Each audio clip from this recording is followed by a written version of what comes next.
Imagine dropping a structure taller than the Eiffel Tower into the middle of the ocean, one that weighs hundreds of thousands of tons. You would expect it to sink instantly. But offshore oil rigs don't sink, they float, and some of them operate in water over 2,000 meters deep. So, how is that even possible? When most people imagine something floating, they picture a small boat or a rubber duck sitting on top of the water. Oil rigs are the opposite. They are enormous structures made from steel, concrete, drilling equipment, and accommodation blocks for hundreds of workers. Some weigh hundreds of thousands of tons, and they aren't sitting in calm water. They operate in environments with 30-meter waves, hurricane force winds, and powerful ocean currents. Yet, the platform has to stay stable enough for drilling equipment to operate with extreme precision. Even a small tilt could damage drilling equipment or interrupt operations. So, engineers designing offshore platforms aren't just solving a floating problem. They're solving one of the most complex engineering and physics challenges on Earth. The reason oil rigs can float comes down to a principle discovered over 2,000 years ago by Archimedes. It's called buoyancy. When an object is placed in water, the water pushes upward with a force equal to the weight of the water being displaced. In simple terms, if an object pushes enough water out of the way, the water pushes back hard enough to support its weight. That's why massive steel ships float, even though steel itself is heavier than water. The ship isn't a solid block of metal. It's a hollow structure that displaces a huge volume of water. That displaced water creates enough upward force to hold the entire vessel up.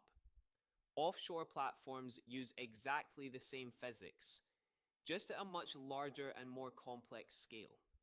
Not all offshore platforms float in the same way. In shallow water, engineers use fixed platforms. These are giant steel structures driven directly into the seabed. They don't float at all.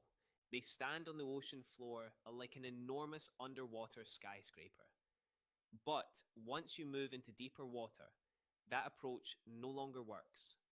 That's where floating platforms come in. One of the most impressive designs is the semi-submersible platform. Instead of sitting on the surface, it floats using large hollow pontoons submerged deep beneath the water. Because those pontoons sit far below the waves, they remain relatively stable even when the surface is rough. Waves pass around the structure instead of pushing it around. Another design is the tension leg platform. These platforms float, but they are held in place by massive steel tendons anchored to the seabed. The tension keeps the structure extremely stable. Then there are drill ships. These are actual ships equipped with advanced positioning systems that use computer-controlled thrusters to maintain their exact position above a well, even in strong currents and rough seas. Almost every offshore platform relies on one critical system to keep everything balanced. Ballast. Ballast tanks hold seawater that can be pumped in or out of the platform. By adjusting the amount of water in different tanks, engineers can control the platform's balance and stability. If one side becomes heavier, the system automatically compensates. Think of it like the balance system in your smartphone, except the device being balanced weighs hundreds of thousands of tons. To understand how impressive this engineering is, consider some of the largest offshore structures ever built. The Prelude FLNG facility off the coast of Australia is nearly half a kilometre long.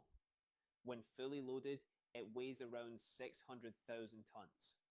Another platform, Perdido, in the Gulf of Mexico, operates in water more than 2,400 meters deep. That's deeper than many mountains are tall. And the Hibernia platform in Canada was designed to survive a direct impact with a 1 million ton iceberg. Not avoid it, survive it. Today, offshore platforms produce roughly 30% of the world's oil and gas supply. The same engineering is now being used to build floating offshore wind farms, hydrogen platforms, and new energy infrastructure. So, the technology that keeps oil rigs floating today may also power the next generation of offshore energy. The next time you see an offshore platform sitting quietly on the horizon, remember that structure is balancing enormous forces every second: waves, wind, gravity, pressure. It's not just floating. It's the result of centuries of physics and some of the most advanced engineering ever built in the ocean. And somehow it stays exactly where it needs to be.